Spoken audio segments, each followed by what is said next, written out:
Tonight's species is an offshore favorite. You will have to get up early or stay late to catch them. In either case, make sure that you bleed the fish before you put them on ice. Tonight, it's all about tunas here on the Florida Insider Fishing Report, which starts right now.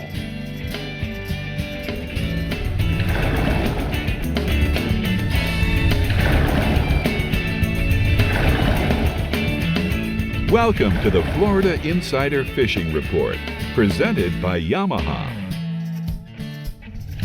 Hello anglers, we're back for another week of catching here on the Florida Insider Fishing Report. Rick and I have some friends joining us today from the Coast Guard and CCA who we'll be talking to a little later. But Rick, this weekend is looking like a fantastic one to be on the water, and our captains have the tuna bite dialed in. They certainly do. And you know, the cool part about the tunas, we catch them on both sides of the peninsula here. Yep. And Brie, we got big yellow fins across the way. We got them out in the Gulf. Even the blue fins get in the Gulf certain times of the year. I see them in March swimming down the edge here in Miami.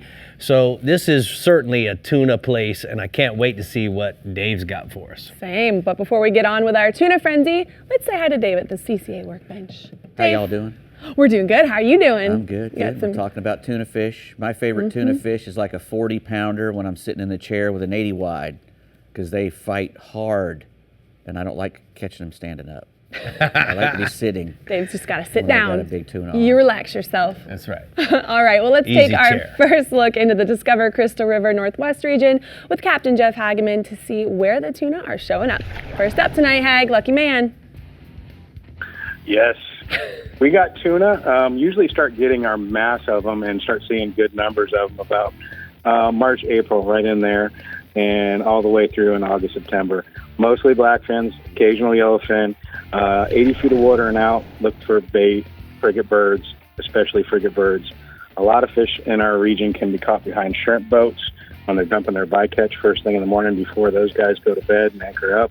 So they'll start dumping their bycatch out the back of the boat on their last haul from the night before, and they'll get all kinds of tuna in them. They'll get the bonitas in them and the sharks. You're going to have to weed through them to get some of the blackfins, but once you get them fired up, you keep chumming them with live sardines and live thread fins, pull them off the shrimp boat, and keep them next to your boat. Like I said, you're going to have to weed through some sharks and bonitas, but if you get too many of those, just skip on over to the next shrimp boat and start all over again. You can also catch them on reefs and wrecks. Anything out past 80 feet of water that's got a lot of bait will usually hold some blackfin tuna. Freelining those baits out the back and chumming aggressively will get them fired up. As far as artificial goes, butterfly jigs work really well. Big lip plugs, if you're going to troll, ballyhoo work really good. Cedar plugs and those tremblers also work really good. As far as the yellowfins go, you're going to have to get out past the shelf. We do have them out in our region. You're just going to have to get way out to get them. Staying offshore, the permit bite over the reefs and wrecks in 35 to 65 feet of water has been really good middle of this week. In the morning before the boat traffic or in the afternoon as the boat traffic dies down has been the best time to go. The moon right now, you'll be able to get to your bait of choice in the passes like Egmont, Paso Grill, Blinds Pass, Johns Pass. We'll have crabs floating out on that afternoon outgoing tide, and you can pick up your crabs for the next day and put them in a bait pen and keep them lively. 6 feet of 25 to 35 pound fluorocarbon leader and a 4/0 trocar hook is the tackle you want to use. Freeline those crabs over the reefs and wrecks, and a fish right now is averaging anywhere from 15 to 30 pounds. And I got a photo here of Christina and Papa Hageman with a couple nice West Coast permit cut with me. I knew I recognized them. All right, let's go offshore, bud. I mean inshore, sorry. Moving inshore, Captain Mario Costello, Tall Tales Charters out of the plantation in on Crystal River reports a good redfish bite right now around the Mangrove Keys from Crystal River for Thomas Asa. He's looking for mangrove islands that have active mullet schools around the points and overhanging mangrove branches. He's using both pinfish and live select shrimp on a 4/0 trocar circle hook in the middle of the incoming tide. The bigger redfish have been eating pinfish, and the slot-sized redfish have been eating the shrimp. And the redfish right now are averaging anywhere from 20 to 32 inches. And I've got a photo here of Joey Anderson with a beautiful copper-colored redfish caught on a trip with Mario. That's a beautiful fish, isn't it? It certainly is. I love it when they get that copper color. Staying inshore, Captain Gary Bartell of River Tours and Ozella Keys had a trip right to Panacea, Florida, and reported a great black drum bite right now between Shell Point and Piney Islands. He got on his Rodan and slowly approached small oyster bars in the back of the bays on the top of the incoming tide, and was sight casting these big black drum with a quarter blue crab on a 4-aught circle hook and 3 feet of 20-pound fluorocarbon leader. And I got a photo here of Captain Gary's wife, Brianna, with a beautiful 37-inch black drum. All right, Hag, way to It's get us. awesome when you get in there and sight cast them. You're absolutely right. Thanks for getting us started this week. We're going to go ahead and take a look at the Ozella Key Marina hotspots from the Northwest region. Jeff says inshore, the snook bite in the lower region and on the outgoing tide is going to work for you. Use pinfish and sardines as bait. And then offshore, mangrove snappers in 30 to 70 feet of water over the high relief structures. Use the tailhook jumbo shrimp or sardines for bait. Can't wait to go to Ozella this year. It's going to be fun. You ready? I'm so ready. Mia's ready. You know, she's ready for Brody. Okay. She's talking about boyfriends and stuff now. Oh, boy. Freaking out. There we Okay, go. let's stroll into the ALTA Equipment Too soon. Northeast region and see how they're catching them up with Captain Tommy Derringer. Tommy, are your girls talking about boyfriends yet?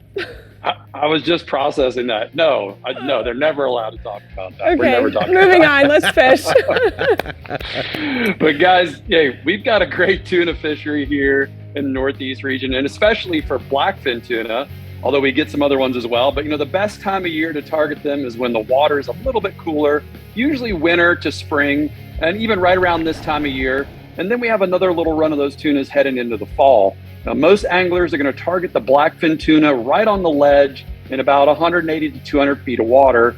Now, they're very much structure oriented, so you're going to want to look for those structures that are holding a good amount of bait.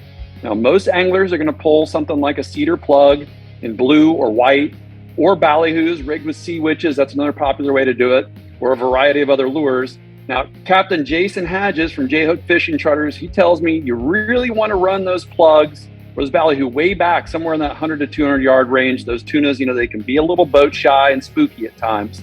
You know, all those offshore captains have always told me that it seems like those tunas bite a little bit better when that ocean's a little rougher, and probably because it makes the tunas a little less shy. Now, also, those offshore guys, they tell me they've been doing really well this week, a little bit shallower in the 150 to 160 foot, just inside the break. And, you know, they're typically right now going to fish for those tunas at first light, then move on to the mahi that's going off right now. You know, just like Rick was saying at the top of the show, those tunas tend to bite better under those lower light conditions. Now, we do have some yellowfin tuna around, and you can occasionally catch them in the same areas you find the blackfin, but if you really want to target those guys, you're looking at a long run to the east side of the Gulf Stream. You know, there's been some big yellowfins caught way out there earlier in the year, so it'd definitely be worth a look, but make sure you know what you're doing if you're going that far. And guys, I've got a photo here. Captain Jason Hadges from J-Hook Fishing Charters, he sent me this picture of his client with a football of a blackfin tuna that they caught east of St. Augustine. Perfect. Now, also offshore, guys, hey, the mahi bite has absolutely fired back up this week. It has been going off. The guys are telling me that it's all time right now. Now, I spoke to a bunch of the captains and anglers that had some really great days. They've caught a lot of fish and some really big fish at that. You know, Captain Jimmy Laidler from the Legend Fishing, he tells me he's just been looking for a hard edge from about 160 foot and deeper. Now, Jimmy says naked ballyhoo have been his go-to, and he's been trolling about 7.5 knots. And he says he prefers to use those larger ballyhoo, and that's going to weed out some of those smaller fish. Jimmy has been catching some huge mahi. I've seen some giant ones coming in from his boat, and he sent me a picture here. This is a 60-pound mahi that Mark Boyer caught with Captain Jimmy. That same trip, they got one that was over 50 pounds as well. So Jimmy's got those things dialed in right now. That hurts my heart. I'd It's say so he does. pretty. All right. What else we got inshore, bud? Rick, man, you know, we've been seeing some big trout this week in the Northeast region. The early morning topwater bite has been great, and those trout have been larger on average than they have over the last month or so. And there's also some really big gator trout that are being caught. You know, I like to target the schools of finger mullet along the ICW at first light, you know, especially near those little drains off the bigger flats, right where the water last exits that flat as the tide's going out. Those bigger trout, they're going to be sitting right in those big mats or big schools of finger mullet. Now, if topwater's not your thing or if it's not working, toss a live finger mullet into that school, let them swim around. until he gets bit. You know, a big live shrimp or a mud minnow will also work, but I think that small finger mullet's going to be your best bet right now. Now, also inshore, you know, finally, I'm going to talk back about my precious redfish again this week. You know, we have a great low tide first thing in the morning this weekend, and that's my favorite time and tide to target shallow water redfish this time of year. You know, as the water continues to warm up, the redfish are going to be loving that cooler, shallow water first thing in the morning, and they should be up extra shallow chasing those small shrimp, the minnows, and the mullet. Now look on the edges of the ICW as well as in the back of the creeks for waking and backing fish. Now I'm gonna have my clients toss a saltwater assassin sea shad on a light weedless hook. You know, you can present that bait with little to no splash, and that's what you're gonna want for those super shallow fish. Just make sure to lead the fish, and if at all possible, I even have my clients toss the lure up on the mud and then drag it back into the water, which is super stealthy, and it works like a charm. And speaking of super shallow redfish, I've got one last picture here. This is my good buddy Nate Stewart with a nice redfish that he sight fished with me in St. Augustine in the back of a shallow creek. And guys, hey, I wanted to remind everybody, you know, head up to Strike Zone this weekend. They've got their big tent sale going on. You can find all kinds of really great deals up there. I may see you. I might have to go check it out myself. All right. I hope you get to see them. Speaking of Strike Zone, we're going to go ahead and take a look at the hot spots from the Northeast region. Thank you, Tommy. He says, inshore, trout along the ICW at first light throughout the region. Look for the schools of mullet in the drains of the bigger flats and toss topwater plugs around them. And then offshore, mahi in 160 feet and out. Look for the hard edge or weed lines and troll blue and white islanders in front of a horse ballyhoo, Brie. Oh, that mahi was beautiful. Yeah, it was. Oh my and gosh, a 50 the colors. to go with it. Man. Great day. All right, coming right up, we're heading into the Fish Bites East region. But first, Dave has some tuna techniques for us at the Academy Sports and Outdoors, rigs and techniques at the CCA workbench. Don't you, Dave? I do. I have a lot of really pretty little things that we're going to be talking about, how to catch those tunas with. Nice. Beautiful. Here we go. I think I'd even eat that thing. You eat a lot, Dave. I do. The Florida Insider Fishing Report is brought to you by Yamaha. Reliability starts here. Sirius XM Marine. Weather, fish mapping, entertainment. Academy Sports and Outdoors. Have fun out there. Real Legends. Everything you need to live life local. Penn. Let the battle begin. Casa Vieja Lodge. 5-star angling in beautiful Guatemala. Stiffy, innovators in shallow water performance. And Daiquiri Deck, food, drinks, friends.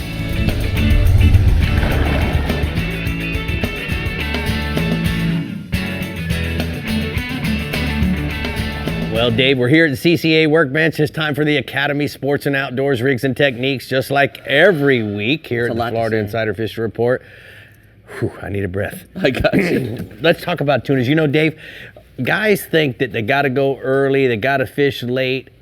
And, you know, we catch tunas during the times of day when we're sail fishing. So what do you think? You know, it depends on where you are, obviously. A lot of times that is the case, you know, that, you know, especially if you're targeting yellowfin. Blackfin are a little different, but yellowfin tunas, that's usually the case. Although, you know, you can do different things to target them when they're not up on the top and you can see them and get after them. Things you can do when they're down during the heat of the day is jig for them. If you mark a big school of tunas deep, you can throw you know, butterfly jigs at them. They love butterfly jigs of all shapes and sizes. Again, tuna have incredible eyesight. They're pelagic fish, you know, they're used to swimming in clear water, so they have really, really good eyesight, and they have good color eyesight. They have a lot of rods and cones in their eyes. So this is one of the fish where color really makes a big difference sometimes. They like a lot of pinks and reds, but they like pinks and reds because a lot of the food they eat is pink and red. And when pink and red is in the water, it really just turns to gray. So, you know, color is important with tuna fish, but it's not nearly as important as the size of the bait that they're eating.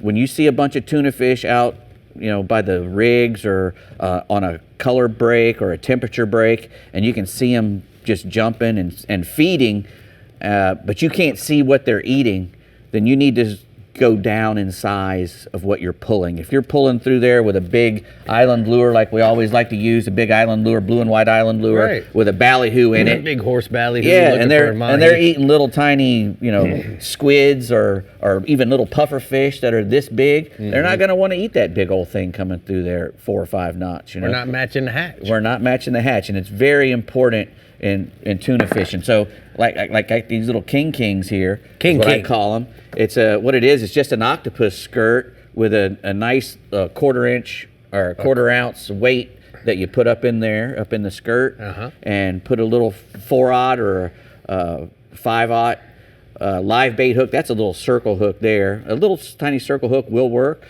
I'd rather use a live bait hook. I wanted to show you the size, and I didn't have any live baits. The live baits I have are just a little bit bigger, and you could go up a little in size as well if you have to, if the fish are bigger. But an 80-pound tuna will eat this little king. Right. So, as long as your hook won't straighten out with whatever leader you're using, that's Right. really all you need. If I'm using 40-pound leader because I've had to go down in size and to get a bite, they're not eating the 100-pound leader and the big stuff that I'm pulling, then all I need to do is have a hook that's big enough not to pull out when the mate grabs the leader and gets him up close. Right. But the tuna fish fight hard. Like I mentioned earlier, they fight all the way to the boat.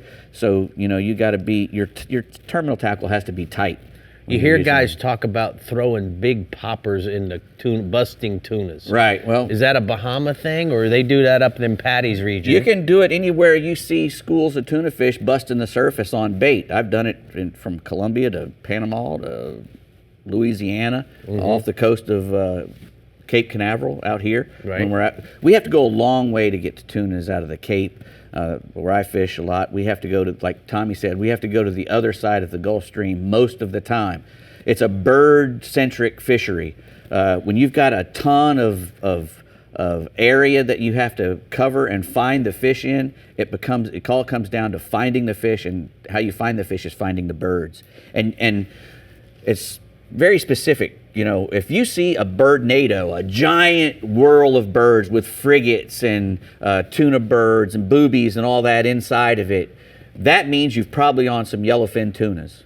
Now, if you see a bunch of little white birds, a bunch of terns, not a great big pile of birds, then you're probably finding skipjack and blackfin tunas. And they're both good to eat. Blackfin tuna are good to eat. Skipjack tuna, some people say that skipjacks aren't good. 90% of the tuna you get in the can is skipjack tuna. So skipjack tunas aren't bad to eat. So, don't be afraid to catch a few skippies and put them in the box too. And not only that, if you do catch a skipjack tuna and you've caught a few and he's about, 10 or 15 pounds, go ahead and put a big hook and throw him out. Because if you're fishing in a place where there's a lot of tunas, there's a marlin there too, maybe. Skipjack tuna. Bree, you heard Bird. it here Really first. good. If you find the boobies, you're going to find the yellowfins. You heard it here Yep, first. bird is the word. Got it. All right, well, it's all about timing in the Fish Bites East region. So we're fishing low light AM and PM. Tell us more, Holiday. Yeah, we typically get an amazing spring run of blackfin tuna in the region. We get some yellowfin occasionally. We get occasional skipjacks as well. See the skipjack more in the fall. But this time of year, great blackfin tuna fishing, particularly in Palm Beach County, and this year it's extended all the way up into Martin County as well. You can find the fish in anywhere from 80 feet of water on out. The best action seems to be in 150 to 300 feet of water from really about Jupiter Inlet south all the way to Boynton Inlet, and then around 100 to 200 feet of water from Stewart to Jensen Beach. And you can also run out to Push Button Hill, southeast of St. Lucie Inlet, and find some of those football-sized blackfins. As a rule, they're most active in low light. So get an early start or fish late into the afternoon, or you'll do really well on the overcast days. For trollers, a ballyhoo on a monofilament leader or a small silver or pink or red feather is going to work really well. You can slow troll with live pilchards or thread fins or sardines, but really the best action comes drifting or kite fishing and chumming with live pilchards. Chum liberally with the pilchards, put them out on 30-pound fluorocarbon leader. They're real hook shy, so a 2.0 or 3.0, even go to a 2X or 4X strong circle hook, just in case you hook a big fish. Average blackfin tuna is going to be 10 to 20 pounds, but we get some big ones. And we also get the occasional yellowfin. In fact, we saw some this weekend. I got a photo of a 126-pound yellowfin that was caught in 450 feet of water out of Palm Beach. That was caught by Pat Jackson, Drew Christie, and Tommy Twyford. They caught that just on a big live bait. The other bite we got going, the dolphin bite continues to be the best anyone's seen in a long time around here. The drawback, a lot of weeds. You got to kind of work around the weeds. Good numbers of fish, lots of big fish on a daily basis. The best action's been anywhere from 80 to 200 feet of water, depending on where the rips and the weed lines are setting up. You can throw ballyhoo or strip baits with a pink or a green skirt and cover a lot of water, or you can slow troll or drift along. And you can, when you drift, you kind of can fish in the weeds a lot better with pilchards or threadfins or sardines or mullet or goggle eyes, whatever you can catch. They're usually not too picky. Keep a pitch bait ready at all times for any fish that you get swimming by the boat, and watch for floating debris or diving frigate birds. Average dolphin right now is 10 to 20 pounds with some bigger fish in the mix. I got a couple of dolphin photos for you. That's Jacqueline Callis. She pitched a live pilchard to that bull in 90 feet of water off Stewart. And then I got another dolphin photo. That's a 58-pound bull that was caught on the Salty Days charter boat. That fish ate 2 goggle eyes, and on 2 rods still took an hour and a half to land. Oh, man, that was like ours. All right, let's go inshore, big dog. Yeah, we're seeing some extreme high tides on the back of this full moon. That's spreading out the snook population. A lot of the fish are on the shorelines and along the seawalls, so this is a good time to start your day throwing a topwater plug or a saltwater assassin dye dapper or saltwater shad. The Loxahatchee River and the intercoastal waterway from Jupiter to Hope Sound are producing really good fish right now on the seawalls and on the shorelines. The Indian River around Southbridge in Fort Pierce has got some big fish. We should start seeing that first big push of fish that are coming into the inlets to spawn. They'll move on to the flats close to the inlet. We'll see that probably the next week or right on the back of this moon. Around the inlets, sand perch, pilchards, pinfish, shrimp, always saltwater assassin, copper juice, or green hornet colored 4-inch sea shads. They're pretty much money on the snook that are tight to shore or along the rocks. On the windy nights, you can throw an R&R flare hawk jig or big lit plug around the inlets. And I got a photo there. That's David Faircloth. He caught that St. Lucie River snook. He caught that on a live pilchard. All right. Then again, the other bite we got going, there's been a few schools of tarpon on the beach, but really the best action's been for the resident fish in the South Fork of the St. Lucie River or in the Indian River around the crossroads in Stewart or up in Herman's Bay around Big Mud Creek. For those that like to fish the nighttime inlet bites, all the inlets got tarpon on them right now. It's kind of been hit or miss. Drift a live mullet out on the outgoing tides, and the fish on the inside, the tarpon are focused on mullet, so you can put a live mullet out behind the boat on 60-pound fluorocarbon leader, a 7.0 trocar circle hook. If there's not a lot of current, you can butterfly the mullet and put it on the bottom. Average tarpon's going to be 40 to 80 pounds. Go bass fishing. What's your report? Well, Headwaters Lake in Fellsmere continues to be one of the top bass lakes in the country, with both big numbers and big fish being caught, including an 11-pound 10-ounce fish and a 9-pound 8-ounce fish that were both landed in the last week. I was talking to Captain Nathan Schellen.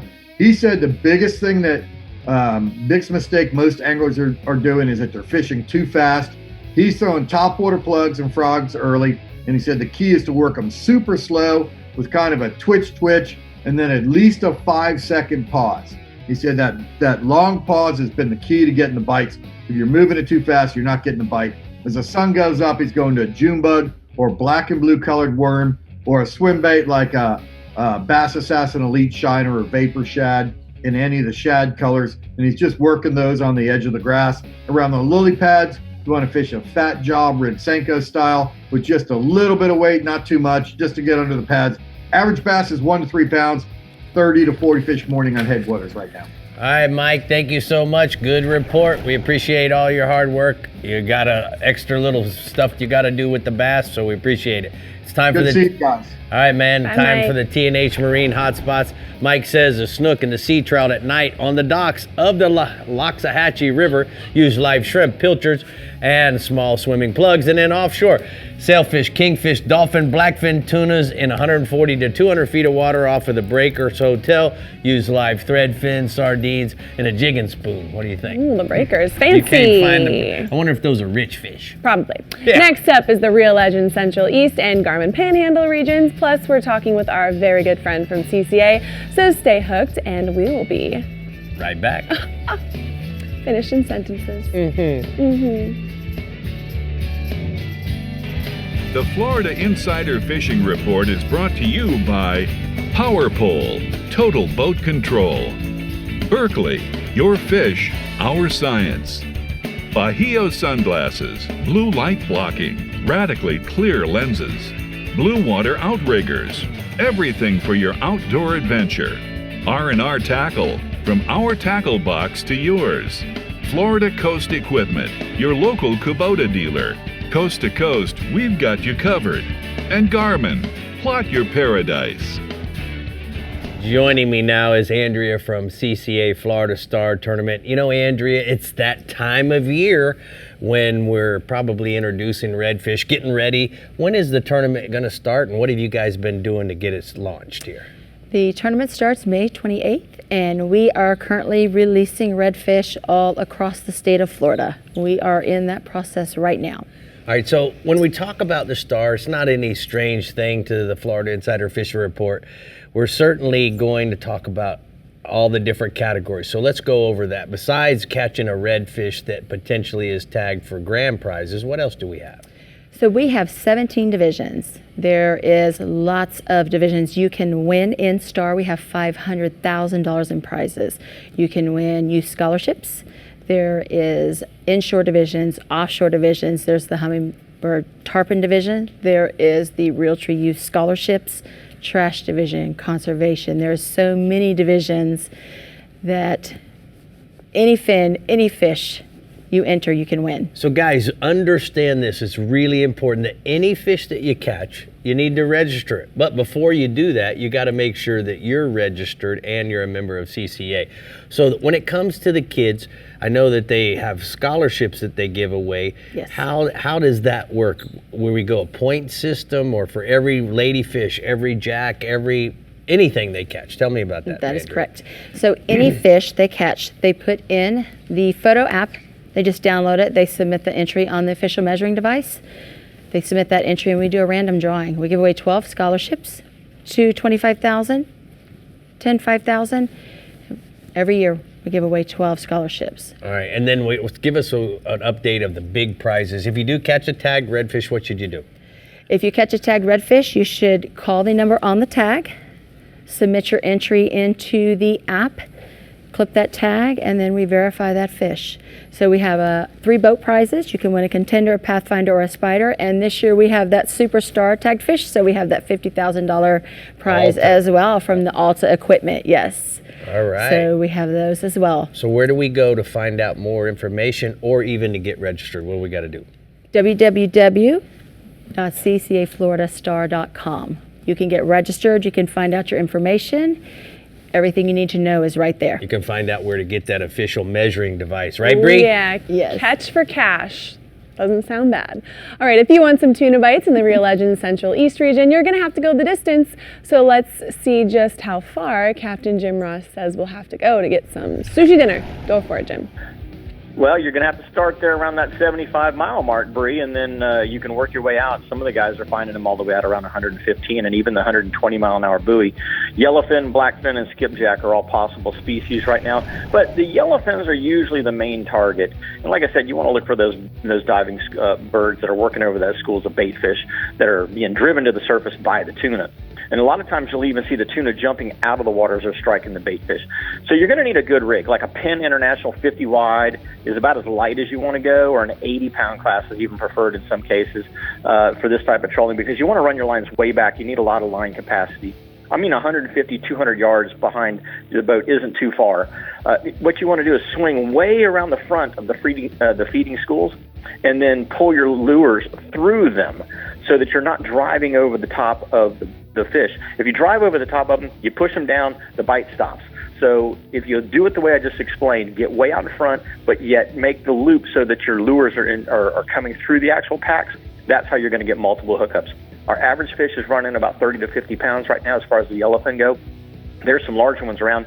We just had some 80-plus pounders weighed in at the other side tournament here from that Ed Dwyer put on the other day. And I've got a picture here of a real nice one that Spence Wise got out of his. He's got a little catamaran boat that he gets over there and back in, but he does some damage when he gets there. He said he had to come back because they ran out of fish box space the last time they were over. Committed. Swinging a little farther, a little closer to the beach, so you don't have to run quite so far. The dolphin bite has picked up in the past couple of days, and it has been really good. A lot of guys are running and gunning to find decent numbers of dolphin. They'll be in small packs near weeds and floating debris, so just blind trolling around, or bobo trolling as you call it, not necessarily working.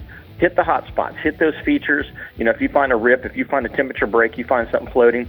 And if you don't see anything under it, some live or frozen bait dropped on an R&R jig with a fish bites or a fish bites curly tail if you don't have any bait will work really well to get those dolphins to come up. Most of the dolphins are less than 15 pounds, but we've got a picture here of, Spence again on another trip that they had. They had some pretty good ones. So, there's some nice fish out there. You can get yourself some mahi tacos. Yeah, man. Swinging inshore, snook.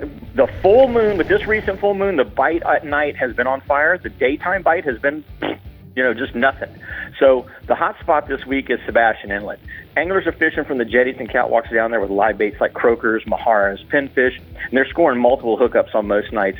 The snook on the artificial has been pretty good as well. R&R flare hawks work good. Saltwater assassin 5 to 6 inch swim baits worked on a weedless heavy wire hook with a weight. Almost the way the guys are rigging them for bass, those big swim baits, working real well as well. At night, though, you're going to find those larger females are more willing to bite at night as well. And then my last species is flounder, and the flounder remains surprisingly good right now in the backwaters from Oak Hill to Ponce Inlet. The guys are getting around the rock piles outside of the inlet too as well, but I'm going to concentrate on those ones that are inside. Live shrimp, mud minnows, and small finger mullet seem to be working best, and you want to throw them on a saltwater assassin, little spring lock jig head, and just bounce them around the oyster bars, bounce them underneath the mangroves. They're catching lots of good-sized fish in there right now. A saltwater assassin 4-inch sea shad rigged on, one of those jig heads will also work well. Most of our flounder are running pretty decent size. 12, 14-inch ones are less common. 15 to 20 inches are more common right now, and I've got a little picture over here of one that we caught right there at Browns Bay for anybody that's familiar with the Edgewater or Smyrna area. You can get some pretty nice flounder bites going on right now, even in the daytime. All right, thank you so much, Jim. We're going to go ahead and take a look at the Rodan Marine System hotspots from the Central East region.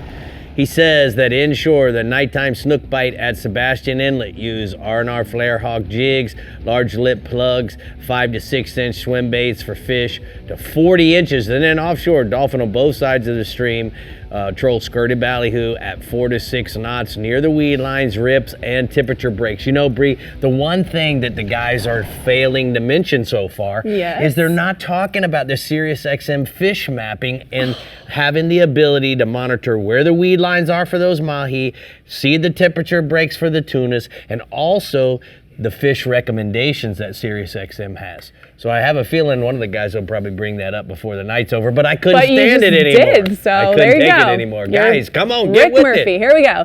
All right, well, yellow, black, blue, pick a color, and the Garmin Panhandle region has them. So let's see what we're going to need to do to get them on the deck. Go ahead, Pat.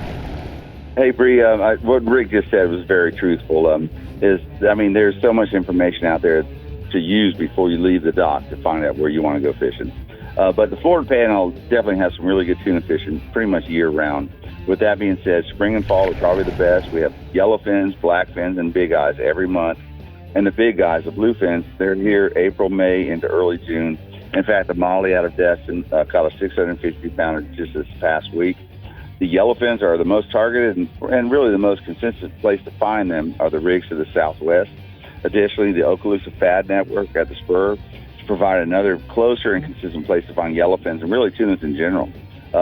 Popular methods: live baiting with hardtails, herring, cigar minnows, chunking with blackfins, Boston mackerel, bonito, and then also casting topwater poppers, when you find the fish busting on top.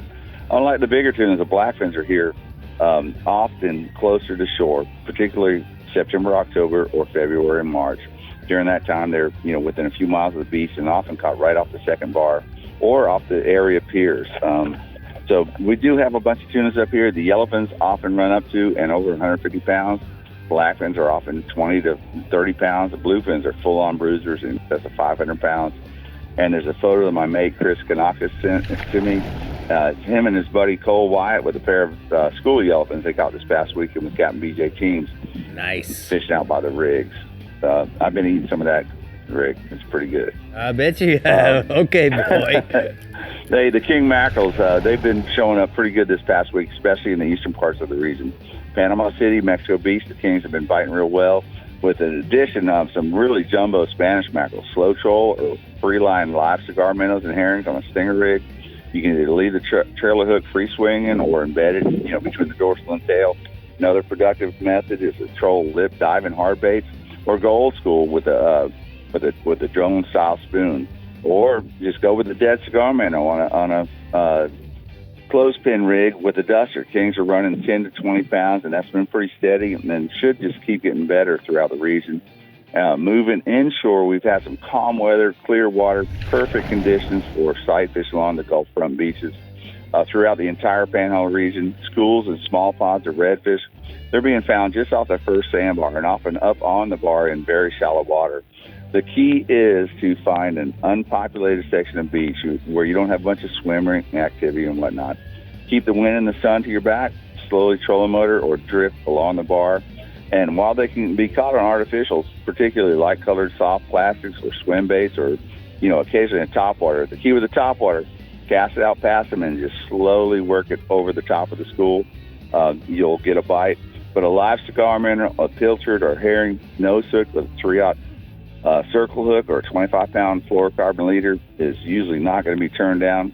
Some of the redfish are slot fish, but most are way over slot. There's a photo of John Bedford of Tuscaloosa with a beautiful redfish he caught this past week on a live pilchard just off of Navarre Beach. I mean, we were in the midst of a bunch of schooly fish. Looks like that was pretty cool. All right. And then finally, Rick, inshore, the trout fishing, it continues to be really productive. Definitely on the grass flats during the day or on the dock lights at night. The best bite on the flats is going to be early in the morning or late in the afternoon. Look for flats with an abundance of mullet. Great places to start fishing. As well, look for flats that have not a solid grass bottom, but a model grass bottom. And then lure fishermen are doing well with topwater baits early in the morning and midwater baits later, to like 10 o'clock or so. The live bait fishermen, they're using live shrimp, pokies, or pilchards under their cord. The most productive depth for the numbers is 4 to 8 feet. At night, you want to go with the live bait. Free line shrimps, pilchards, finger mullets, or small pinfish. All right, Pat, thank you so much. We're going to go ahead and take a look at the blue water outrigger hotspots from the Panhandle region. Pat says that the 50 fathoms and out are plenty of blue water and sargassum if you can find where the grass is bunching up, and that's going to allow you to find the pelagics. Try using SiriusXM fish mapping to monitor the weed lines, and then inshore, lots of smaller sharks along the beaches. Sight fish them in the day with live baits, ladyfish strips, set to fish, and then look for dark with bonita strips and ladyfish to catch those sharks. There's your fish mapping. There it is. Boom, boom. Boom. All right, celebrating its 40th year, the Key West Marlin Tournament, featuring $50,000 in guaranteed cash prizes, is planned for July 20th through July 23rd at Stock Island Marina Village in Key West. In addition to spectacular fishing and prizes, the event features nightly festivities, including cocktail parties, dinners, and an awards banquet. Entries are limited to 75 boats, so get registered now at keywestmarlin.com. All right, we're seeing what's making bubbles in the STARTRON Central West region next, but first we're seeing what's bubbling over at the CCA workbench for Taco Marine products. Got a nice aroma, that tin cup, doesn't it? I bet it does. Look at that bubbler in there. Bubbling, And you bubbling. can't even hear it. Listen to that. It's a witch's brew. Got It looks going like on. witch's brew. It's Get him, Dave. Tin You cup wish you whiskey could drink it all. brew. We'll be back. The Florida Insider Fishing Report is brought to you by ALTA Equipment Company, where uptime matters. Ameritrail, load, launch, relax. Rodan, set it, forget it, catch more fish. Fenwick, feel everything. Tin Cup Mountain Whiskey. Discover Crystal River, Florida. Bass Assassin and Saltwater Assassin. Best lures, period. And Maverick Boat Group, makers of premium boat brands Maverick, Hughes, Pathfinder, and Cobia. When I head offshore, I'm always thinking about where I should go to find fish. And with SiriusXM Fish Mapping Service, I have access to oceanographic data directly on my display that shows me the areas that are most likely to have fish. The fish mapping services include all of SiriusXM weather features to keep you informed while you're out on the water, and several fishing specific features like fish recommendations, which makes it super easy by showing color-coded areas to fish based on ideal conditions for different species. If I don't see any recommendations for an ideal spot in my area, I use other features to help me find the areas with the best fish conditions. I'll look at plankton fronts and sea surface temperature fronts. These features show the areas where the most significant changes in plankton and sea surface temperatures occur. These strong fronts often attract bait fish that game fish feed on. I can see weed line locations identified by satellites where the most prominent weed lines appear offshore, and I can track their path. I can also look for upwellings and possible eddy locations that have been identified. These areas are where nutrient-rich water is likely to come up from below and where nutrients and bait fish are being concentrated. SiriusXM Marine Fish Mapping helps me plan my day before I head out, and it lets me make decisions about where I want to fish while I'm out on the water with information delivered right on my display. You know, Dave, one of the most important parts about fishing inshore or offshore is being able to have a lot of information to put together a logical game plan. Oh, yeah. And SiriusXM Fish Mapping has just helped us do that. Plus, it saves a lot of gas, which is very important nowadays. You're absolutely right. You know. Well, you know what else is important these days is being over here at the CCA workbench and trolling the edge by Taco. And guess what? We got new products, so what are we doing? Well, we're going to start off with that My Medic Boat Medic there. It's a waterproof first aid kit. You know, it doesn't have to be for the boat. It can be anything if you wanted to, you know, take it along on any adventure. Yeah. It's dust proof, waterproof, crush proof. It's chock full of all kinds of life-saving supplies that are all hand-picked by first responders and medical professionals. All of that stuff in there you can reorder individually if you use it up. It comes with, you know, clotting agents, scissors, gauze, tape, splints, a chest seal. Just about any injury you incur, this thing can help you at least, you know, stay breathing until you can get them to someplace else. I think it's a really good thing to have in your four-wheeler, the deer Exactly. camp. Maybe even put it in an airplane. Everybody you never should know have when you one. might need one. You Correct. know? It's 6 inches by 13, and it's 10 inches deep. Yep. And you go to mymedic.com, and you can get one of those. And if you type in code RM20, you get 20% off. What? Yeah. Rick Murphy's going to give you 20% off just by going to him. How about that? Mymedic.com, 20% off. How you like that? RM20 is the code. Just tell him Ricky Dicky sent you. There you go. All RM20. right. Next, we have the TH Marine. This is a solid braid, multi-filament polypropylene dock line. You know, these are really good dock lines because they're very, very limber.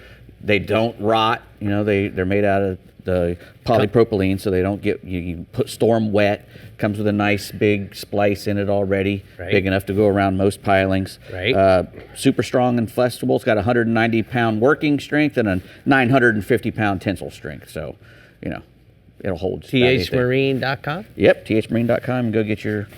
They got all kinds of accessories. Dock I mean, lines. 300 pages of stuff to look at. Yes, they do. Next, we got the Berkeley Cane Walker.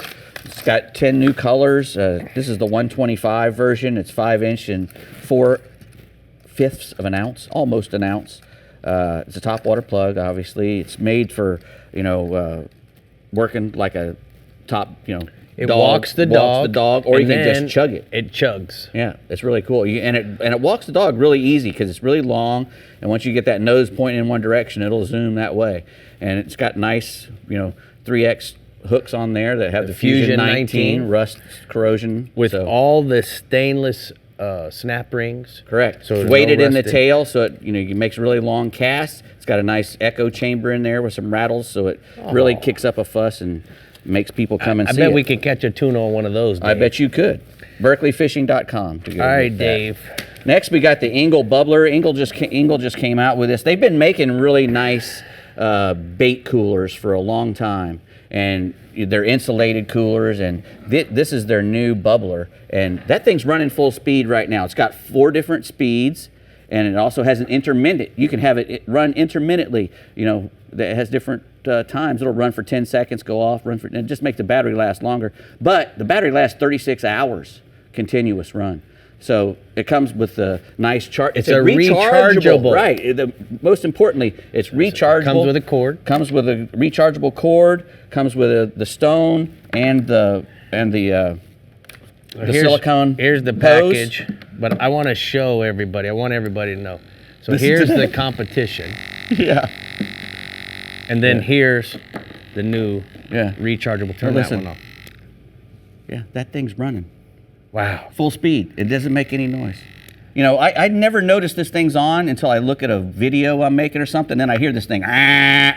I'm not going to hear that anymore. That thing is super, super quiet. Certainly a big difference in price. Yeah, and this is the little one versus the great big one too. So, correct. That shows you how much the sound is different. Man, I'm going to go EngleCoolers.com to get you that Engle bubbler. Take advantage of my 20% and get my Medic toolkit. You guys are jonesing over there, saying thanks at the same time. Yep. So synced. I love it. All right, it's tuna time in the STARTRON Central West region, and Captain Jeff Page has what we'll need to succeed. Go for it, Page. You just full of rhymes, ain't ya? In the STARTRON Central West region, we're talking blackfin tuna, and it always starts April, May, right around now. And talking to my good friend, Captain Chris Seeger of Tightline Charters, he says what he likes to do, especially on these calmer mornings, is get out there with a live well full of pilchards, and it's been pretty easy to do. You can stop along the beach or on some of the grass flats inside the bay and load up. And then you want to get out anywhere there's structure and there's birds working, you're going to find the blackfin tunas, and it's real simple. Is when you get out on some of that structure, or if there's shrimp boats out, everything usually 90, 100 feet on out, and drop your trolling motor, drop your anchor, and just sit still and throw out some chummies, and you will know within a few minutes if the blackfins are there. And if they are, you want to use as light a leader as possible and as small a hook as possible. Use your bigger baits to flatline with and use your littler baits to chum with, and you're going to have good luck anywhere from 50 to 120 miles. Now, if you want to troll for them, you can troll with lipped plugs like the Berkeley Magic Swimmer, which really doesn't have a lip, but it's got action all over the place. Or feathers, old school like Seeger. He loves trolling feathers for them. Anyway, we have a good tuna bite, and I've got a couple photos that Captain Chris sent me of a couple of his clients this past week, and the shorter guy with the hoodie is his latest mate, Wes Major. He's been mating for Chris now for a few years on tight lines too. Those are Staying offshore, the amberjack, good amberjack fishing going on the reefs, springs, and ledges in 90 feet to 120 feet. And the fish are showing up really good on the bottom machine, Rick. You can see the AJs, you can see the bait stacks. Guys are dropping down live pinfish, live blue runners, or even vertical jigs in the pink or in the chartreuse color. And they've been averaging 12 to 25 pounds with some bigger ones showing up. Got an AJ photo tonight from Captain Jason Full Send Stock of Braden Beach with a nice AJ he got. Nice. And then moving inshore, almost like clockwork, Rick, the tarpon have showed out through the entire region, STARTRON Central West region for that matter. And the action's only going to get better because we're on the backside of last week's full moon. So now we're going to get back into the normal pattern. Those fish will be laid up in the morning. My good friend Stacy Capt went like 4 for 5 this morning before 9 o'clock. And he did a variety of crabs and threadfins, cork and free line. But he's pretty much working those fish as they slowly start to move down the beach from the north to the south. I got reports down in Boca Grande. They're still catching them good in the pass.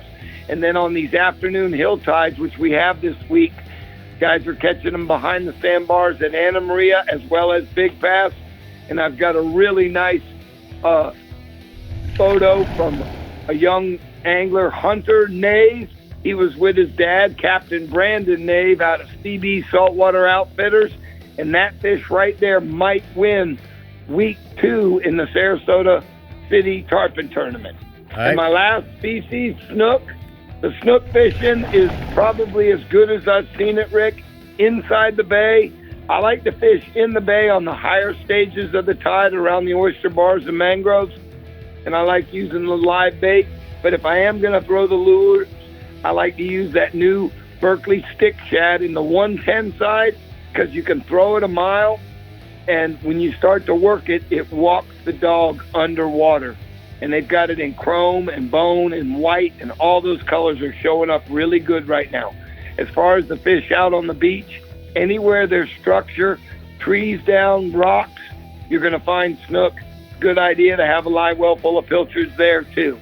It's a bad time to be a pilchard in the STARTRON Central West region. And my last photo tonight is a longtime client, Gainesville man Mike Carr, with a big snook he got with me on a live pilchard. All right, bub, really good. We're gonna go ahead and take a look at the daiquiri deck hotspots from the Central West region. He says inshore, lots of tarpon up and down the beaches in the entire region. Look for laid up groups of fish early in the morning and then throw free line baits and then cork baits as the day progresses and fish start moving south.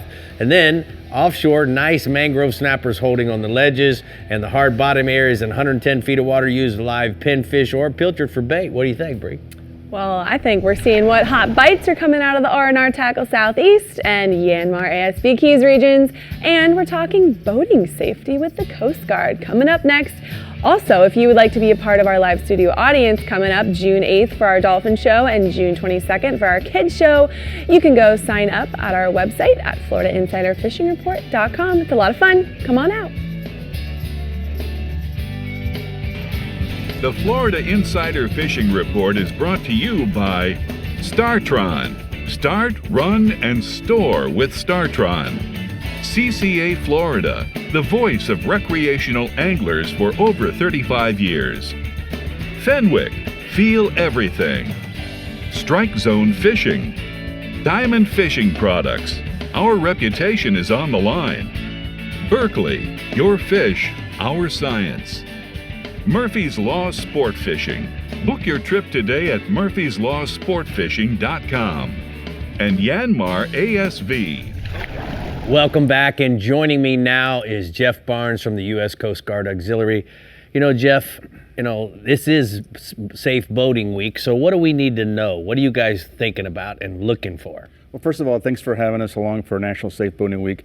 And I don't know if you know this, but Florida just passed 1 million registered vessels. Wow. And that's because of the last couple of years of the pandemic. We've had a really big explosion of boat ownership. And along with that comes, you need to know how to run your boat, right? So we offer a course. You can take the boater safety course, and you can go online to our website, cgox.org, and find a course near you. And that's one of the things we do, and we like to promote that. Another thing we promote is getting a vessel safety check. So we come to you, and you might even find us at the dock, but we'll go through a list of things. And the major things we look for is your nav lights. So your navigation lights, make sure before you go underway that you turn them on, check them out. You may even think you're going to go out at night, but you never know. You might need them. The other thing you need to check is your anchor light. In this particular boat, you have a detachable anchor light. So you need to make sure that that's operational and that it's going to work when you need it. Very good.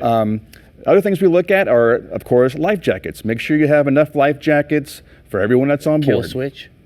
Well, we'll get to that in a moment. Oh, sorry. But the life jackets are really important because you got to have enough for everyone. You got to have your throwable, the square one with the handles. And if you're going to wear the inflatables, just make sure that you're always wearing that, because it doesn't count if you're going to get boarded. Okay. Cutoff switch. Now with boats like this size, 26 feet and less, you got to make sure that when you're underway on plane, you're wearing your cutoff switch. That's now federal law. And for me personally, I like to use the electronic ones because the lanyard won't get wrapped around on my steering wheel and around in my hands and stuff like that. So they're really convenient. The other thing we look for is the flares. So a lot of people, you have the sticks or the gun flares. Nowadays, you can it's perfectly good to get the electronic flares. You just got to make sure that that your batteries are good. Just like you're turning on your nav lights, check your flasher and make sure it's flashing, and you have the daytime flag that goes along with it. But the biggest thing of all is we want to make sure that during this week that we promote boating safety, is because we want to make sure that everyone's going to come home after having a good day on the water. And you got a fire extinguisher, a radio, VHF radio there on the display, as well as a personal EPIRB. Correct. So those are all really good things to have on board. Those will get hit along all the way when we have our vessel safety check. Give me the website one more time there. It's cgox.org, and you can schedule a vessel safety check there as well. There you go, guys. There you Coast go. Guard's going to keep it right. Safety is key. All right, the biggest blackfins I've caught have always been out of the R&R Tackle Southeast region on board the Thomas Flyer with Captain Jimbo Thomas. So let's see if he can give us some big fish pointers. Go for it, Jimbo. Hey, Brie, Rick, Dave, and everybody else. Well, the two common types of tuna that we catch in the Southeast region are blackfin and yellowfin. And unfortunately, we don't catch too many yellowfins, so I guess they're not really that common. But in February, March, those are usually there's usually some bluefin tuna sightings, but they're usually not targeted. Now, the blackfin are most common, and we do find them throughout the year, but late April through mid-May is when, or mid-July actually, is when we catch the most and the biggest blackfin, so that's right now. We generally get blackfin bites throughout the day, but since tunas are low-light feeders, early in the morning and then late in the afternoon up until dark, that's some of the best times to target them, as well as on overcast days. Now, in the past week, we've been catching blackfins pretty good, especially if you can fish out there late into the afternoon. Been catching 15 to 25 pounders, even some larger ones I've heard of. And best baits have been live herrings, pilchards, and sardines. Fish them under the kite or on the flat lines. We've had some calm weather, so the kites haven't been flying. Best depths have been anywhere from about 100 to 200 foot of water. Now, on the Thomas Flyer, we've been using pin spin fishers, 7500s with 20-pound tests, 30 to 40-pound fluorocarbon leaders, and 4.0 to 6.0 circle hooks. Match your hook to the size of your bait. And if you can catch enough bait, live chumming, that'll help get those tunas fired up. There's also been a few blackfins caught on the troll with rig baits, small feathers, and lures, but the bigger fish are generally going to be on the live baits. Now, also mixed in with some of in the same areas as those tunas, we've had some great kingfish action. And this full moon we're just getting off of, that's usually one of the best times to catch a big king. Now, throughout the region, kings from 10 pounds up to 30 pounds and larger have been caught on live herrings and pilchards and goggle eyes. Fish them under the kite or on the drifts, anywhere from 90 to about 180 feet of water.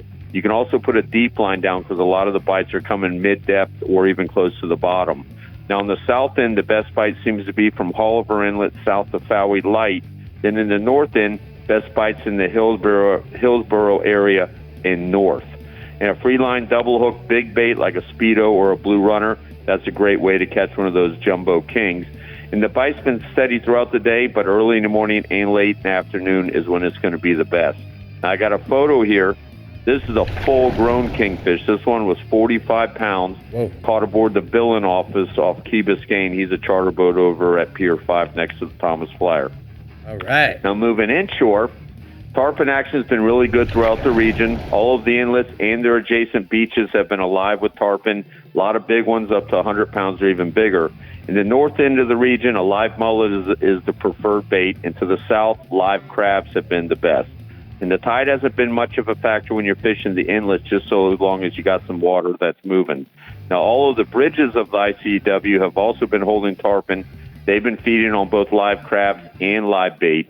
The bridges have been best at night, fishing the shadow lines on an outgoing tide. The inlets have been best early in the mornings and into the evenings. And then moving really inshore, we haven't had any rain to speak of, so that means the water level's still very low in the Everglades, concentrating those largemouth bass in the canals and the deeper holes.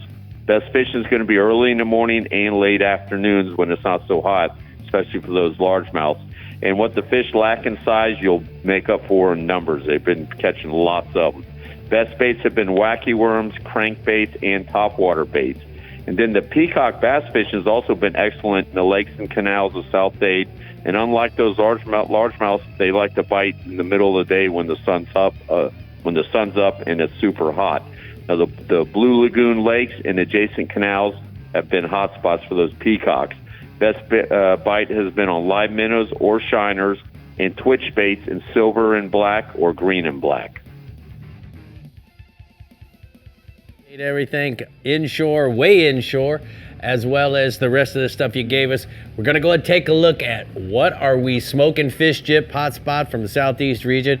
Jimbo says fish the urban canals and the lake systems for early morning largemouth bass and the afternoons for the peacock bass, just like his report. And then offshore, fish live baits under a kite or drift in 90 to 200 feet of water late in the day for blackfin tunas and kingfish and sailfish. He's got it going on all of his region. Oh yeah, Rick, I don't know if you remember, but the humps and the Yanmar ASB Keys region are synonymous with some good tasting dinners. So let's chat with Captain Sarah Stanzik and see what's on our menu. Go for it, Sarah. Hey everyone from the Yanmar ASB Keys region. Yes, the humps are the top spot to go for the tuna here in the Keys. We mainly catch blackfin tuna. They're the main species we catch. We do occasionally see like a more rare yellowfin tuna. A couple times a year, we'll even see those giant bluefin tunas coming through, but mostly the charter boats are bringing in those blackfin tunas year-round, or this time of year especially. So they've been in all different size options lately, but whether they're big or small, they still taste great. They're really underrated. A lot of people scoff at blackfin tunas and think that they're not good to eat, but I'm telling you, like, they are one of my favorite sushi fish. Like, I live in the Keys. I'm born and raised here. I eat blackfin tuna weekly, and it is a great sushi fish, or, seared or anything, but I love blackfin tuna. I will say, though, it does make a huge difference when you catch a blackfin to bleed it on the boat. Let it bleed when you put it on the ice, and the meat quality is much better if you let the fish bleed out. So do that for sure. Live pilchards or cigar minnows are going to be your popular baits. You can use a Penn 6500 to 7500 with 30 to 40 foot braid and a 15-foot long leader. With something like a 4 circle hook, that's a good offshore setup for success for the tunas. People also use the vertical jigs and poppers. They're fun, but you get an extra workout, jigging those poppers and stuff around. So it's another way to catch them. It doesn't matter what method you catch them by, poppers or live bait. They'll definitely put up a great fight for you either way. The sharks love to eat them as much as we do, so you got to reel them in fast and hard before the sharks get them. It's the only tip I have for you. So here's a nice photo of a blackfin caught by, this is Lee. Nice. Good one. That's a good picture. Thank you, Sarah. What else do you have this week for us offshore? It is May 18th today, so we're 18 days into grouper season, and the grouper is still biting off the Keys here. They haven't gotten too smart yet, but the charter fleet has been catching grouper daily, so they'll eat any kind of live bait like pinfish, grunt, ballyhoo, gar minnows, or on the reef you control a diving plug for them too, and that's a fun way to catch them. When using live bait, you want to fish for grouper on the bottom and, go for some kind of a structure like a wreck or the reef line, the rocks. Use an 8 to 16 ounce sinker with 15 feet of 80-pound leader and the 9-0 circle hook for a good reef setup. Check out this nice rack of fish, and there's grouper in there too, caught by our Captain Ray Bays on the Real McCoy out of Bud Mary's. Nice job, guys. All right, let's go inshore, Sarah. Inshore, we got tarpon, of course. It's tarpon season here, full swing tarpon. They put up a great fight. They pull hard. They jump. They're like ultimate sport fish. So a lot of people come here to catch them. They're fun to catch. They'll eat many types of flies and live and dead bait, so they appeal to a wide variety of anglers. For bait fishing, though, we like to use a live crab or mullet. We fish near the bridges and in channels where there's good water flow. Here's a cool picture. Look at this nice tarpon caught by Captain Corey Nelson out of Bud Series. Nice. All right, one to go. What do you got? Oh, the old snook. Snook are in the backcountry here. They love structure, mangrove islands, creeks, jetties, down trees, any kind of structure you find in Everglades National Park. Hopefully will be a snook on them. Live pilchers are preferred bait. They're usually easy to find, and you can throw a cast net at them and fill your well up pretty easy. Use a Penn Spin Fisher 3500 with a medium light action rod is best, with a 20-pound braid, a couple feet of 30-pound mono or fluorocarbon leader, and a 3/0 hook. You'll definitely feel it when the snook hits your bait. They're predators. They have a good bite. They're a fun fish to fight, and a lot of them jump and shake their heads, and you'll feel it. They're not huge fish, but they're fun to catch. So. All right, I got a question for you. We know that Nick's favorite fish is probably a broadbill swordfish, and I know that, talking to you, that you really are fond of the bonefish. What about Sadie? What does she like to catch, your daughter? If you ask Sadie what her favorite type of fish to catch is, she might say like a grunt. But the other day we went out and we caught permit, and she was on the boat when we caught a double header permit. Nick and I caught the permit, and she was on the boat, and she was so into the permit. So she might say permit. If you That's ask her. cool. I was winking at Brie, thinking maybe the pinfish. You know, the old sabiki rig with 4 at a time. You know. Oh yeah, bait fishing. Yeah. Well, hopefully you might see her on the kids show coming up next month. I might bring her up there. So all right, you can ask her yourself. I hope I will ask her. Thank you so much for everything this week. It is time to take a look at the shallow sport boats hotspot from the Florida Keys region. Inshore, tarpon have been biting well this past week around the bridges and in the channels and where there is good water flow, guys. So try hitting the outgoing tide to use a live mullet or a crab to catch those poons. And then offshore, grouper are caught on the reefs daily by the charter fleet. Use live bait and fish on the bottom or troll diving plugs for them. Guess who else is coming to the kids show? Oh, la mamma mia. Mia's gonna come this year. I Wow, told you, good Mamma job. Mia. You know. All Mama right. and Mia. I got it Yeah. the first time. We have a few tournaments in the Florida Keys to tell you about. First up is the Skipper's Dolphin Tournament, which offers cash prizes of over $60,000, including a first place prize of $20,000. Next, more than $35,000 in cash and prizes are up for grabs in the Lower Keys Chamber of Commerce Dolphin Tournament, including a cool $20,000 to the angler who catches the largest dolphin weighing over 50 pounds. And proceeds from this exclusive challenge benefit the Don Holly Foundation, designed to assist Florida Keys inshore fishing guides during times of need. And finally, cash and prizes are awarded to first through third place finishers and for the largest dolphin caught in this tournament of female angler teams. For more information on Keys tournaments, go to flakeys.com. All right, the Casa Vieja Southwest region captain is giving us some tuna catching tips. So keep those lines in the water, and we'll be right back on the Florida Insider Fishing Report. Yellowfin. Oh, sushi. The Florida Insider Fishing Report is brought to you by Yamaha. Reliability starts here. Shallow Sport. Penn. Let the battle begin. The Florida Keys and Key West. Come as you are. The IGFA. Every fish, every water, every angler since 1939. Island Lures. Tournament Tackle. Sportsman's Adventures with Captain Rick Murphy. Fishing for adventure. And Taco Marine. Troll the Edge.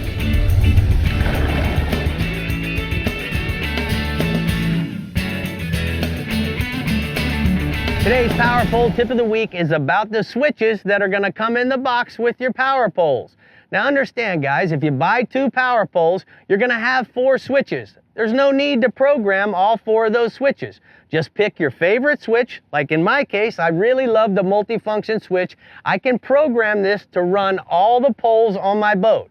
So there's no need to use all 4 switches. Now, the reason why I like the multifunction switch is simply because I can isolate the individual poles. I can make one go up while the other one stays down. And while I'm out drift fishing with paddles, this seems to work very well. I can manipulate the angle of the boat. The other thing that I do is sometimes I'll pick up one pole, pivot the boat using the trolling motor, get the angle that I like going down the shoreline, and then I can pick up the secondary pole. So keep in mind that you don't need all the switches, and use your multifunction switch to manipulate the boat the way you want. And that's today's Power Pole Tip of the Week. Got your Power Pole. Power pole. I was gonna say. There's nothing else to say. Well, there is. You have your warm, scruffy look on. Oh yeah, that's in the that winter video. look. That's the winter deer This catching is look. tight and right in summertime. Cool. There we go. Mm-hmm. All right, let's check in with our last captain of the night in the CASA VIEJA Southwest region and get a foolproof tuna catching plan for the weekend. Close us out, Ronnie. Well, like always, you guys, it's a pleasure being here. You know, there's a couple of ways to do this thing for the tuna in my region, according to Captain Mike Avanon. Now, the blackfin tuna are found anywhere from 80 feet to the Pulley Ridge, generally in the months of March and April. And he's telling me the easiest way to try to find these fish is look for the fish to be around the shrimp boats first thing in the morning. Now, hopefully, when you get out first thing in the morning, you can get you some live pilchards on the beach or out on a wreck or a marker, and you want to chum those pilchards. Or what you can do is get some of the discards off those shrimp boats and also use them for bait. But from May through July, you want to concentrate on looking for bait balls and birds, starting your efforts in about 120 feet out to 200. Now, he's telling me these fish are not as concentrated, but they are generally in the 15 to 25 pound range and can be caught trolling feathers, especially purple and black, pink and white, and blue and white. In those months while you might be out there in those ranges bottom fishing for snappers or groupers and stuff like that, there will be some scattered fish around, so while you're bottom fishing, always leave a float line out with a large live bait. The opportunity is still available. And I got a picture of a couple tunas recently caught while fishing with Captain Mike Avanon. Nice. Another picture another species on the inshore side, I've been talking about it for the last couple of weeks, has been the mangrove snappers. Now, with the passing of the full moon, the mangrove bite is still on fire both day and night. You want to concentrate your efforts from Wiggins Pass to Redfish Pass. Concentrate your efforts on wreck, ledges, and hard bottom. Now, try to concentrate in the areas where the predators are not abundant, like the wrecks. You're going to get a few fish off them wrecks. Once some predators see what's going on, they're going to be taking your snappers, so you want to concentrate on the ledges and hard bottom, like I say, 85 to 105 feet. Chumming light, you can use chicken rigs, jig heads anywhere from a quarter to half an ounce. You want to be using small cut baits like pilchard, shrimp, and squid. Now, all these rigs are going to depend on where the fish are in the water column after they're chummed up. I got a prime example of plenty of fish being caught. A couple pictures from Captain Steve Sewell and Captain Sammy. Wow. Hog-wild charters out of Fishdale Marinas in Fort Myers Beach. Fished with Chuck Stevens from Bass Pro Shops. And also along with Scott Livingston, there's a full limit, plenty of mangrove snappers on the cleaning table, and your nighttime bite for some good-sized mangrove snappers. On the inshore side, it's going to be the triple tails. It's that time of year. Hopefully fronts are done, and winds and steeds are going to start calming down. Running the coast right now from Marco all the way down the Lostman's River. Now, you want to concentrate on running a couple different things. You want to run the tide line, you can run channel markers, or even the park boundary markers. Now, on your lower stages of the tide, from the park boundary markers or your channel markers to the shoreline, look for some debris that's been left out for the last couple of years that you won't see on high water, but on low water. Concentrate on that. Wrecks, or you can simply troll them over the whole coast. Looking for fish on top. I do plenty of snook fish, and I'm trying to snook fish. I'm actually trolling motor and by triple tail. Once you see one, there's generally a few there. So along the coast is another good thing to do. Look for these fish on top, and once you find them, live baits and small cut baits will work. Simple cut baits like mother and ladyfish. Don't think you always need a live bait. On a jig head, anywhere from a 2-0 to 4-0 circle hook, as well as simple bucktails tipped with shrimp, or artificial shrimp and paddle tails like the bass assassin and root beer and golden brim. And I caught a couple prime pictures of some triple tails recently caught with Captain Brian Sanders and Troy Pruitt while he was heading down to to the Keys over the weekend. He ran from Marco. He picked up some triple tail in the southern end of the region here. Last species is going to be the snook. Cool. Season is closed. That bite is heating up right now from Marco to Pavilion Key. Your beaches, your passes, your outer Gulf Islands with deadwood and points. Current is always going to be the key, so mid-incoming to the top of the high, and then the top of the high to mid-outgoing. Your lower stages, though, troughs and deep points. Knocker rigging, cut mullet and ladyfish, live pilchard, free lined, or knocker rig. But I'll tell you what, on your lower stages, those top water walk the dog lures along points or casted over submerged deadwood, we're also going to find them groups of fish, or simply using the Bass Assassin 5-inch thigh dappers on quarter-ounce jig heads and you want to steadily retrieve those along the points and areas of current and bait or that dead wood. And I got a prime example of some snook. That's a 38-inch snook that was just caught over the weekend up in Fort Myers with Michael Dixon and crew. You know, guys, weather's getting good, but I got a tip for you before I go. With supply chain issues we're having, there are some guys who have to make decisions for their businesses or recreational fishing or even a tournament angler. I've been with Power Pole for over 20 years, and I'll tell you what, I've had very minor problems like a motherboard or something on the back of my Power Pole. If I got an issue, I call those guys. Usually within a day or two, I got a replacement part. Prime example, I've been running the Rodans for the last couple of years. Believe it or not, I had a minor problem. I had a collar break on me over the weekend. I called those guys up Monday morning. We got to go, Ronnie. I had a brand new collar in the mail at my house. All right, bud, we got to go. Thank you so much. We're going to go and take a look at the Caddy Can hotspots from the Southwest region. He says that we're going to go tarpon Fort Myers Beach to Stump Pass beaches and passes using live pinfish, herring, crabs, free lined or under a cork, and then offshore red groupers Fort Myers Beach to Stump Pass 95 to 115 feet of water using cut baits along with pinfish and grunts. That sounds good. We'll be right back, guys. Welcome back. Next week we are talking trout, so make sure to tune in. We hope everyone has a great time on the water this weekend. Good job, gentlemen. Good job. Go catch some tuna. Bye.